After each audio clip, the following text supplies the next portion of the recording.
জ্বর এখন ভোর 5টা আর আমাদের শুট এখনো শেষ হয়নি। আমাদের 100 ফুট উপরে নিয়ে চলো। এই এপিসোডটা সবচেয়ে কঠিন হতে চলেছে। ওদেরকে 100 ফুট উপরে পাঠানো ওদেরকে হবে। একটা পোল ধরে ঝুলতে হবে যতক্ষণ সম্ভব হয়, আর শেষ অবধি যে টিকে থাকবে সেই জিতবে। ওদের মস্তিষ্কের পরীক্ষা হবে। আমরা চাই ওদের আবেগ প্রকাশ করুক। হ্যাঁ, এখন আমার ভয় করছে। আমরা রয়েছি এপিসোড 6-এ, 13 জন বাকি রয়েছে। তোমরা এখন সবাই মেন ক্যারেক্টার। গল্প জানা বাকি আছে কন্টেস্টেন্টদের জানাটা। আমি ওদেরকে এতটা নার্ভাস কখনো দেখিনি। এটা হতে চলেছে আমাদের এই এপিসোডের শেষের অংশ। এই মুহূর্তটা সব দলগুলো এখন ভেঙে যাচ্ছে। ও ফিসফিস করে বলছিল, আমি মিথ্যে বলছি। আগের সিজন শুট করার সময় এটা তৈরি হয়নি। আচ্ছা। নর্থ আমেরিকার সবথেকে বড় সাউন্ড স্টেজ। মনিকা পেরেছে।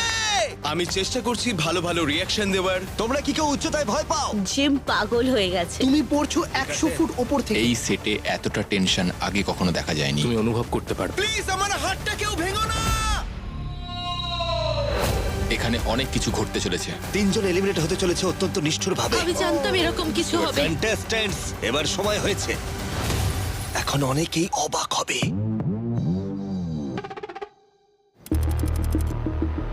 এখানে 3 রকম ক্রেন আছে এবং 3টে প্ল্যাটফর্ম ধরে রেখেছে। এই ক্রেনগুলো কিন্তু 15 টনেরও বেশি ওজন ধরে রাখতে পারে। মানে এটা অসাধারণ। এটার মোটামুটি খরচা কতটা পড়তে পারে? এই তুমি ধরো $5 লাখ বা $5 তার থেকে লাখ এই বেশি। এপিসোডের জন্য? হ্যাঁ। কিন্তু এটা দেখতে দারুণ লাগছে। আমরা এখন সব প্লেয়ারদের 100 ফিট উপরে নিয়ে যাব। আমরা কি এখানেই থামবো? নিয়ে চলো আমাদের 100 ফুট উপরে। এটা একটা ধৈর্যের পরীক্ষা। ওদেরকে একটা পোল ধরে থাকতে হবে যতক্ষণ পারবে, আর শেষে যে থাকবে সেই জিতবে। আমরা যখন ওদের হারনেস পড়াচ্ছিলাম তখনই সেটা ওরা প্রথম পড়ছিল। তারপর যখন ওদের দড়ি দিয়ে বাঁধা হলো, ওরা বুঝতে পারছিল না কেন বাঁধা হয়েছিল। তোমরা কি কেউ উচ্চতায় ভয় পাও? এতটা উঁচুতে আমার ভয় লাগছে। হ্যাঁ, জিম মনে হয় খুব ভয় পাবে। উচ্চতা পছন্দ করে না। একদমই না। কি বলছো? সব থেকে বড় ভয়। আমরা চাই ভিউয়ার্স তোমাদেরকে জানুক, তাই যতটা সম্ভব ভালো করে খেলো। এখানে 140টা ক্যামেরা রয়েছে শুধু এই এপিসোডের জন্য, আর ড্রোন শটগুলো খুবই সুন্দর লাগছে। নিচেও কিছু ক্যামেরা আছে যেগুলো নিচ থেকে উপরে শট নিচ্ছে, ওগুলোও ভালো লাগছে। আমি যা করছি তা হলো সবকিছু ম্যানেজ করা, যেমন সব ক্যামেরা, তাদের ফ্রেমিং, এক্সপোজার। ব্র্যান্ডেন অন্য একটা শট নাও, আমি কিছু পেয়েছি। এতজন ক্যামেরাম্যানকে এই প্ল্যাটফর্মে দাঁড় করানো সম্ভব নয়। তো তোমরা যদি আশপাশটা দেখো, অনেকে জিমির পেছনে দাঁড়িয়ে আছে, কিছু কন্টেস্টেন্টের পেছনে। প্রতিটা প্ল্যাটফর্মের উপরে 5-6 জন করে ক্যামেরাম্যান দাঁড়িয়ে আছে, যাতে তারা সব মোমেন্টগুলো ক্যাপচার করতে পারে, যদিও তাতে প্ল্যাটফর্মের ওয়েট লিমিট ক্রস করে যাচ্ছে। চলো এবার খেলাটা শুরু করা যাক। একটা অ্যালার্ম বাজবে, তারপর একটা বিপ শব্দ হবে, তখন ফ্লোরটা পড়ে যাবে এবং ওরা পোল ধরে ঝুলবে। ঠিক আছে, প্ল্যাটফর্ম গুলো নিচে চলে গেছে।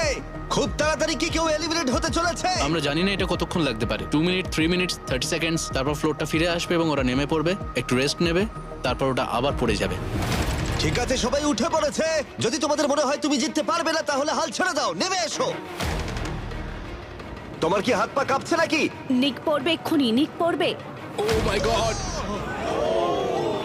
এটা বি আর এল জিতে ভালো এসেছে, পারফেক্ট। আর সবকটা দড়ির সাথে ওদের বাঁধা রয়েছে, তাই তারা প্রায় 40 ফুট অব্দি নিচে পড়বে। তারপর ওদের গতিটা কমিয়ে দিয়ে আস্তে করে নিচে নামানো হবে। ক্লিপ খুলে দেওয়ার পর তাদের এক্স এর উপর দাঁড়াতে হবে। আসলে চ্যালেঞ্জে বাদ পড়া লোকেদের জন্য ওটা তৈরি। দুজন পড়ে যাও অব্দি চলবে।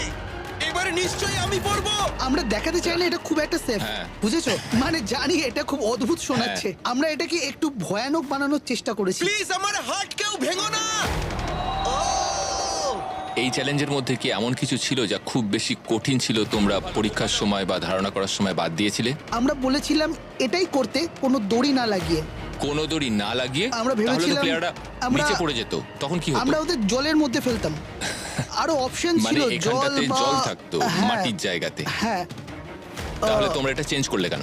তাহলে আমাদের হাইটটা বদলাতে হতো। আচ্ছা, 50 বা 25 ফুট করে হ্যাঁ, দিতে হতো। 50 ফুট। বুঝেছি। তার মানে জিমিরই ইচ্ছা ছিল যে এটা যেন 100 ফুটই হয়। হ্যাঁ, এবং ওটা আরেকটু বেশি ভয়ঙ্কর হতো। অ্যালার্ম বাজাও। এটাই হয়তো শেষ রাউন্ড হতে চলেছে। দেখো, কেউই জানে না এখানে আসলে কি হতে চলেছে। মনিকা তুমি অসাধারণ, মাকড়সার মতন ঝুলছো। ব্রাইলি, আমি তোমায় বিশ্বাস করি। আমি তোমার পাশে আছি, আর টাইলারেরও। তুমি জানো আমি এখনো অবধি যা বলেছি তাই করেছি। যখন মনিকা ওপরে ঝুলছিল তখন ফিসফিস করে কিছু বলছিল। আমি মিথ্যে বলছি। এটা কি তোমরা হেডফোনে শুনতে পেলে? না, এখানে শুনতে পাইনি, অন্যজন শুনেছে। ও আমাদেরকে বলেছে, এবার আমরা টাইলারকে বলবো, সেই অনুযায়ী ও এটা ব্যবহার করবে।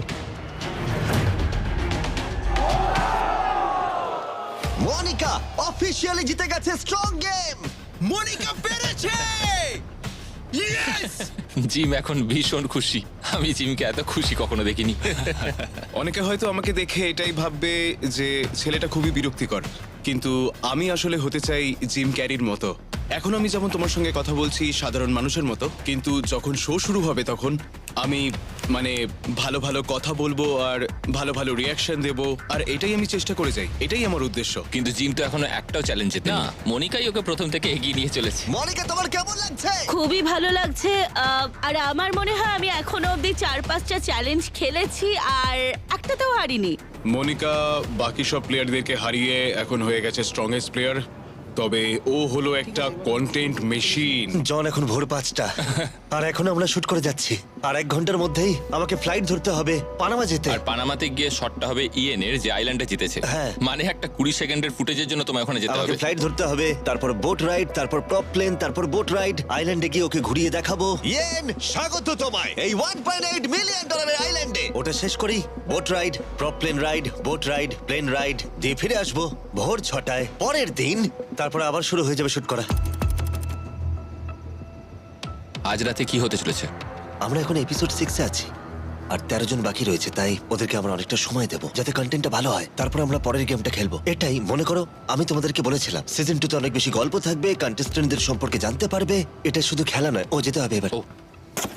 এর পরের গেমটা ঠিক করে দেবে তোমাদের মধ্যে কে এই প্ল্যাটফর্মে এসে দাঁড়াবে আর সিদ্ধান্ত নেবে কোন 3 জন জেতার সুযোগ হারাবে $5 মিলিয়ন। কাইল, এখানে কি হচ্ছে? তুমি এখন কি শুনছো? এটা দিয়ে জিমি আর ওর কথাবার্তা শোনা যায়। আমাদের কাছে এমন লোক আছে যারা জিমি যার সাথে কথা বলছে তার শব্দটা বাড়িয়ে দেয়, যাতে আমরা বুঝতে পারি আসলে কি ঘটছে। আমার এই সিটিটা খুব পছন্দ জিমি, আমি যদি জিতি তাহলে এই সিটিটা কিনে নেব, আর তখন আমি হয়ে যাব বিচ সিটির মেয়র অফিসিয়ালি। জিম, তুমি ইন্টারেস্টিং। আর তারপরে সেটে আরো অনেক আলাদা মানুষ রয়েছে। টাইলার এখানে আছে, বুথের স্টোরি প্রডিউসার আছে, যাতে আমরা একে অপরের সঙ্গে যোগাযোগ করতে পারি এবং আসলে কি ঘটছে সেটা সবাই জানতে পারে। আমরা প্রতিটা প্লেয়ারকে ট্র্যাক করছি, আর এই সিরিজে তাদের অর্জন করা প্রতিটা মাইলস্টোন, ওরা এই সমস্ত চ্যালেঞ্জগুলো কিভাবে পারফর্ম করছে, ওদের কারা বন্ধু, ওরা কাদের সাথে টিম আপ করছে, কারা ওদের শত্রু। চলে এসো সবাই এদিকে, দেখা যাক কে এবার জিতে নেয়। স্মার্ট গেম, যখন ওই হার্টগুলো ভাঙবে তখন তার সাথে অনেকের মনও ভাঙবে। অপেক্ষার শেষ, দরজা বন্ধ করো। আজকের গেমটা খুবই স্পেশাল হতে চলেছে, কারণ ওরা আজকে শুট করবে জিমির ব্র্যান্ড নিউ সাউন্ড স্টেজে, যেটা জিমি গত 6-7 মাসের মধ্যে তৈরি করেছে। মানে শেষ যখন আমরা এখানে এসেছিলাম এখানে কিছুই ছিল না, আর এখন চারপাশটা দেখো, এটা তৈরি হয়ে গেছে, এখানে কাজ হচ্ছে। এটা কি নর্থ আমেরিকার সবচেয়ে বড় সাউন্ড স্টেজগুলোর মধ্যে একটা? জিমি এটা শুনলে তোমায় মেরে ফেলবে। এটাই সব থেকে বড় নর্থ আমেরিকা। এটাই সব থেকে বড় হ্যাঁ, সাউন্ড এটাই স্টেজ হচ্ছে সব নর্থ থেকে বড় আমেরিকাতে। সাউন্ড স্টেজ নর্থ আমেরিকার। এটা ফ্রি স্ট্যান্ডিং, কারণ এর মাঝখানে কোনো কলাম নেই।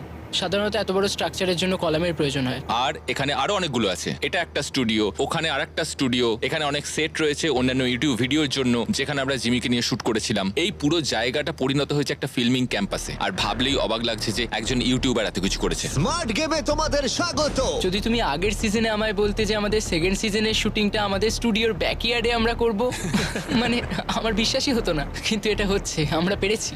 এটাই আমাদের করা এখনো পর্যন্ত সব থেকে ফিউচারিস্টিক কাজ। সেখানে 4 বছর আগে আমরা এসব কিছু ভাবতেই পারিনি। খুব ভালো হবে যদি আমি ওদের গেমটাকে প্র্যাকটিক্যালি বোঝাই। মানে তুমি এমন একটা প্যাটার্ন ফেলে দেবে যেটা খুবই নর্মাল আর সিম্পল হবে। একটা ফেক প্যাটার্ন দাও, একটা সোজা দাগ টেনে দাও। তোমাদের শুধু বোঝানোর জন্য এটা করছি আমি। যদি তোমরা একটাও ভুল পা ফেলো, তারপর আমি গ্রিনের বাইরে পা ফেলবো আর ফ্লোরটা রেড হয়ে যাবে। এবার সিটিতে ফিরে যাও, আর তোমার হাতটা ভাঙতেও পারে। তোমরা সবাই 10 সেকেন্ড সময় পাবে এই প্যাটার্নটা মুখস্থ করার জন্য। তোমরা তৈরি হলেই তোমাদের বাটনটা প্রেস করো আর শুরু করো প্রথম রাউন্ড। 2 3 3 4 3। ওরা খুব মনোযোগ দিয়ে খেলছে, আমি নাম্বার ছাড়া আর কিছুই শুনতে পাচ্ছি না। ওরা একটু কাছে চলে এলে তুমি ওদেরকে সাহায্য করতে পারো, বিপদেও ফেলতে পারো। তোমরা কিন্তু আমাকে সাহায্য করো, কারণ আমার কিন্তু কিছু মনে নেই। আমি এখন এটাই পা দেবো। ও ও ও আমার মনে হয় আমি শেষ 4-5টারও মুখস্থ করে ফেলেছি। আশা করি এতদূর পৌঁছে যাবে।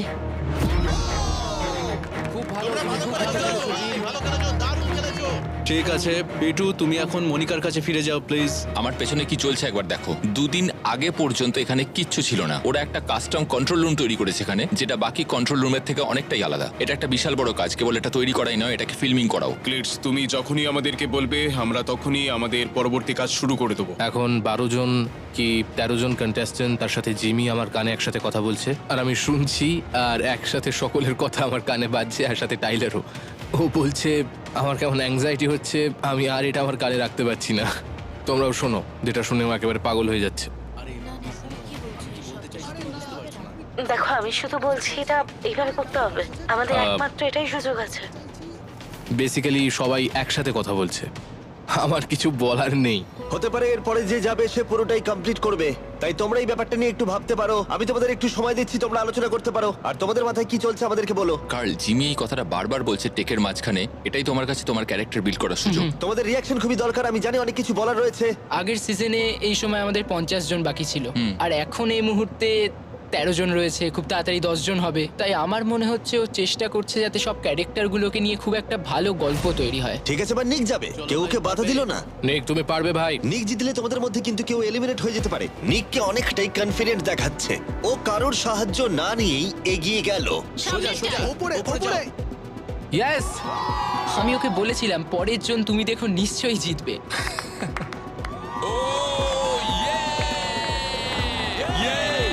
সত্যি বলতে আমরা যতটা ভেবেছিলাম তার থেকে অনেক কম সময়ে ওরা চ্যালেঞ্জটা কমপ্লিট করে দিয়েছে, প্রায় 6 ঘন্টায়। তাই আমরা এখন সিটিতে ফিরে যাচ্ছি। খুব ভালো, দারুণ খেলেছো নিক, লেটস গো! বাকিদের বেরিয়ে আসতে বলে, ওরা স্মোকের মধ্যে আছে। সবাই বাইরে চলে এসো। জিমি, এখন কি হতে চলেছে? আমরা এখন কাউকে এলিমিনেট করবো না আজকে। দেখো, আমরা চাই গল্প তৈরি হোক, তাই আমরা দুজন উইনার পেয়ে গেছি যারা ঠিক করবে কোন 3 জন বাড়ি যাবে। আমরা ওদেরকে 24 ঘন্টা সময় দেব সিদ্ধান্ত নেবার জন্য। তোমার স্ট্যামিনা এখন কেমন রয়েছে? আমাদের এখনো 30 দিন বাকি। তোমার কি এটা এখন খুব কঠিন মনে হচ্ছে? হ্যাঁ, এটা কঠিন। আমাকে এখনো টিকটক আপলোড করতে হবে, ইউটিউব শর্টস আপলোড করতে হবে, মেন চ্যানেল ভিডিও রয়েছে। এ হলো মিস্টার বিস্ট, পৃথিবীর সবথেকে বড় ইউটিউবার। তো আমার পেছনে জিমি এখন অন্য একজন ক্রিয়েটারের সাথে কোল্যাব করছে, আর এই নিয়ে আজকে 9 নম্বর হলো। আর প্রত্যেকটা কোল্যাব খুবই দ্রুত শুট করা হচ্ছে। এটাকে ব্রেন্ট রিভেরা, এটা কেমন লাগলো? আর এগুলো সব ম্যানেজ করছে সিনান, হেড মার্কেটিং ম্যানেজার বিস্ট গেমের। একটা শোকে প্রমোট করার জন্য কতগুলো টিকটক ভিডিও তোমাদের শুট করতে হয় গোটা শোটাকে জুড়ে। 47-40 ওয়াও! আর এটা কতটা কঠিন, মানে খুব সময় বের কঠিন। করা জিমির জন্য আমি বলার আগেই তুমি বলে দিলে। খুবই কঠিন। হ্যাঁ। আমরা ক্রিয়েটারদের সেটের বিভিন্ন জায়গায় নিয়ে যাই জিমির ব্রেকের সময়, তাতে জিমি সময় নষ্ট না করে অনেকগুলো পরপর কোলাপ করে নিতে পারবে। আমরা বিচ সিটির সব জায়গায় ইউজ করি সেট পিস হিসাবে, wait room, library, festival, cafe থেকে শুরু করে সবকিছু। লিটল শুটার আমাকে অনেক কিছু শিখিয়েছে। এটার জন্য কতদিন ধরে প্রিপারেশন নিচ্ছ? কয়েক সপ্তাহ ধরে প্রস্তুতি নিচ্ছি। জিমি কন্টেন্টগুলো শুট করার আগে আমি সব ক্রিয়েটারদের সাথে সময় কাটাই, যাতে হ্যাঁ, এটা ওরা দেখতে যেগুলো কেমন ভাবনা লাগছে? চিন্তা করেছে সেগুলো জিমির নির্ধারণ করা সময়সীমার মধ্যে শেষ হয়ে যায়। তুমি এই গাছটার কাছ দিয়ে সব সময় হাঁটাচলা করছিলে। সত্যি? আমি এখানেই ছিলাম। ও মাই গড! গেস করতে পারবে কে জিতবে? আমরা 3, জিমির সাথে 2, শুট করার আগে 1 ক্যামেরা অ্যাঙ্গেল, আলো, শব্দ সব নিখুঁতভাবে চেক করে নিই, যাতে একটা কি কাজ হয়ে যায়, ওর সময় নষ্ট না হয়। গেস করো কে বাস্কেট করতে পারবে। 3, 2, 1। তোমার শিডিউল খুব বিজি, সেই জন্য ও হ্যাঁ, আমাকে বিস গেমস শুটিং এ যেতে হবে। আমি ইনস্টাগ্রাম স্টোরিতে দিয়ে দেবো, অবশ্যই দেখে নেবে।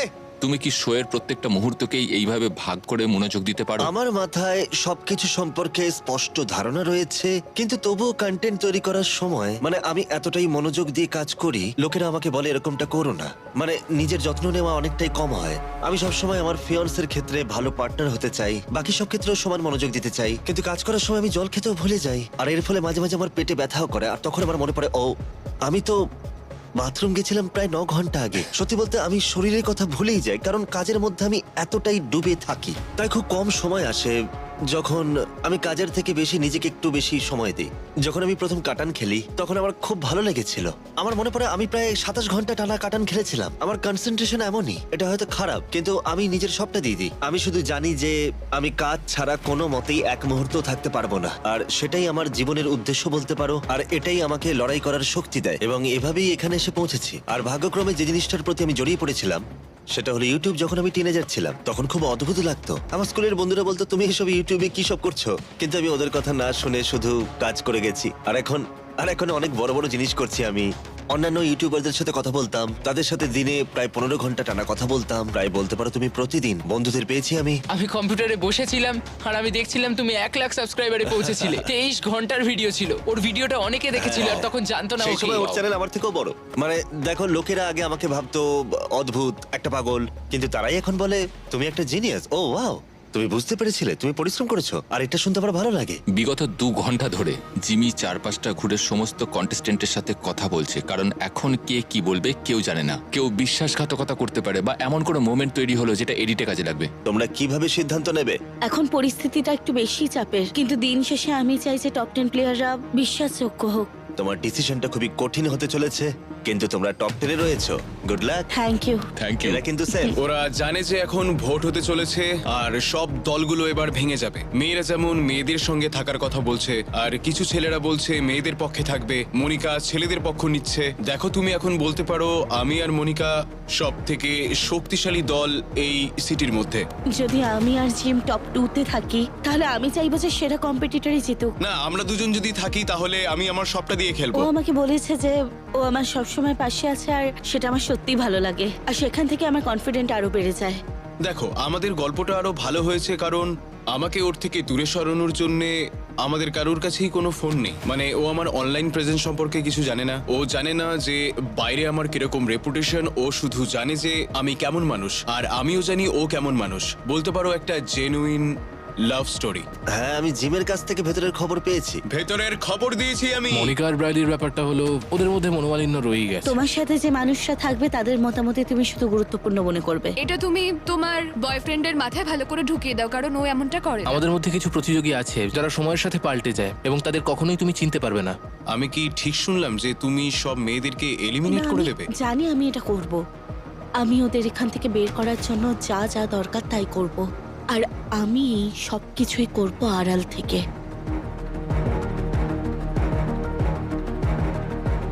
টাইমারে আর 57 মিনিট বাকি আছে, আর তারপরে 3 জন বিস্ট গেম থেকে এলিমিনেট হয়ে যাবে। আমরা পেয়ে যাবো আমাদের টপ 10 প্লেয়ার্স। আজকে রাতের পর 10 জনের 10% করে চান্স থাকবে $5 মিলিয়ন জেতার। এই দুটো আলাদা রং কেন?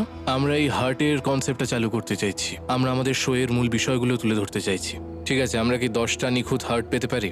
দেখো, আমরা কয়েন ফ্লিপ আবার নিয়ে এসেছি, কিউবস আবার নিয়ে এসেছি। আমাদের কাছে এই সমস্ত ভিন্ন ভিন্ন উপাদান রয়েছে যা আমরা আমাদের শোতে আরো বেশি করে রাখতে চাই, যাতে বিস্ট গেমস আমাদের অডিয়েন্সের হৃদয়ের খুব কাছাকাছি থাকে। কালারগুলো যত লালের কাছাকাছি হবে ততই ভালো।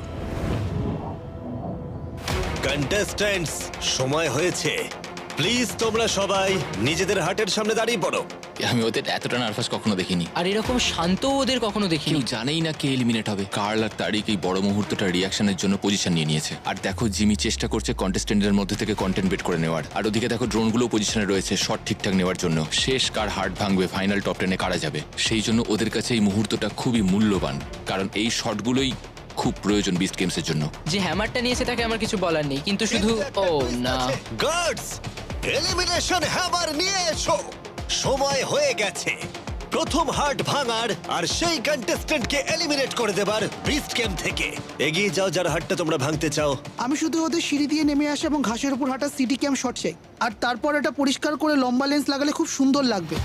তোমরা নিশ্চিত যে ওর হার্টটাই তোমরা ভাঙবে? তুমি কিসে ইমোশনাল হও? মানে এখানে 30 দিন থাকার পরে ধরো এত মানুষ কাঁদছে বা রেগে যাচ্ছে, আর তারপর যখন তোমাকে দেখছি যে এইসব নিয়েই বেঁচে রয়েছো, হ্যাঁ। এই পর্যায়ে কি তোমাকে ইমোশনাল করে তোলে? হ্যাঁ, সত্যি বলতে যখন এই মুহূর্তগুলো আমরা শুট করি তখন আমি নিজেকে সেই কন্টেস্ট্যান্টদের জায়গায় রাখি যাদের পাশে আমি দাঁড়িয়ে আছি। তুমি যতই সেনসিটিভ হও না কেন, এই সমস্ত জিনিস আমাকে কখনো দুঃখ দেয়, কখনো বা আনন্দও দেয়। তুমি কি হ্যাঁ। কখনো কেঁদেছো? মানে যখন কোনো কন্টেস্ট্যান্ট কাঁদে, মানে ধরো। ও হ্যাঁ, নিশ্চয়ই। তুমি আমার ইউটিউব চ্যানেল স্ক্রল করলে অনেকগুলোই পেয়ে যাবে। তুমি খুব হ্যাঁ। ভালো মানুষ ভাই, ক্ষমা করো। এই 2 সপ্তাহ পরে স্ট্রংম্যান কম্পিটিশনে কম্পিট করবে। 5 বার টানা জিতেছে, এবারে 6 নম্বর হবে। তাহলে এবার শেষ হাতটা এরা ভাঙবে। আমি সেটের মধ্যে এতটা টেনশন আগে কখনো দেখিনি। মানে হ্যাঁ, এটা আমরা সবাই জানি। আর এত মানুষের সামনে নিজের হার্টটা ভেঙে যেতে দেখতে কেউই চাইবে না। এরকম নিষ্ঠুরতা হবে। তোমরা কি নিশ্চিত তোমরা ওর হাতটাই ভাঙবে?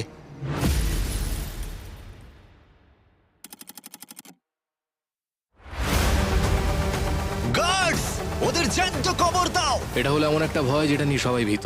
মানে আমার তো এখন থেকেই ক্লস্ট্রোফোবিয়া হচ্ছে। আমরা বেশ কয়েক ঘন্টা এটা বন্ধ রেখেছিলাম। আমাদের কিছু সমস্যা রয়েছে যেগুলো আমাদের সমাধান করতে হবে। আগামীকাল মুষলধারে বৃষ্টি হবে। যদি আমরা আজ রাতে এই শটটা না নিই তাহলে সব শেষ হয়ে যাবে। আপনারা কি মনিকার বাবা মা? তুমি কি কন্টেস্টেন্টদের সাথে ইমোশনালি অ্যাটাচ হয়ে যাও? তুমি বলেছো যে তোমরা বিয়ে করেছে? হ্যাঁ, বিয়ে করেছি। সত্যি? কন্টেস্টেন্টরা এখন পরিবারের সাথে রয়েছে আর এদিকে একটা বিশাল সেট তৈরি করা হচ্ছে শেষ রাতের খাবারের মতো। আর্মিতে সেনাদের যুদ্ধে পাঠানোর আগেই সব করা হয়।